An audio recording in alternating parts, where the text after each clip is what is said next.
गांव के बाहर एक पुरानी हवेली थी जिसे लोग भूतिया हवेली कहते थे कि वहां जो भी गया कभी लौट कर नहीं आया।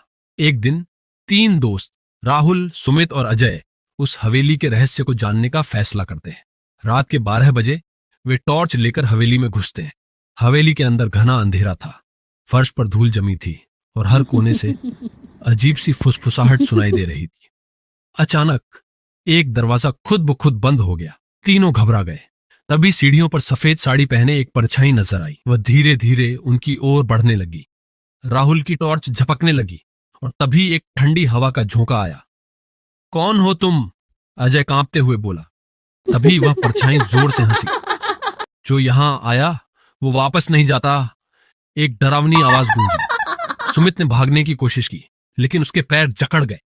राहुल ने किसी तरह हिम्मत जुटाई और एक दीवार पर लटकी पुरानी तस्वीर पर रोशनी डाली। यह तस्वीर हवेली की मालकिन राजकुमारी रंजिता की थी, जो 100 साल पहले रहस्यमय तरीके से मारी गई थी। हमें यहां से भागना होगा, अजय चिल्लाया।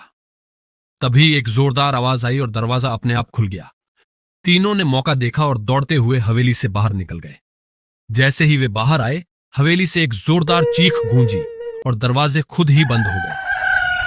सुबह होते ही उन्होंने गांव के बुजुर्गों को यह सब बताया। तब पता चला कि जो कोई भी उस हवेली में जाता था उसे राजकुमारी रंजिता की आत्मा कैद कर लेती थी। लेकिन इस बार शायद वे लोग उसकी मुक्ति का कारण बने थे, क्योंकि इसके बाद हवेली से कोई अजीब आवाजें नहीं आई। लेकिन क्या वाकई भूत चला गया था या किसी और की तलाश में था?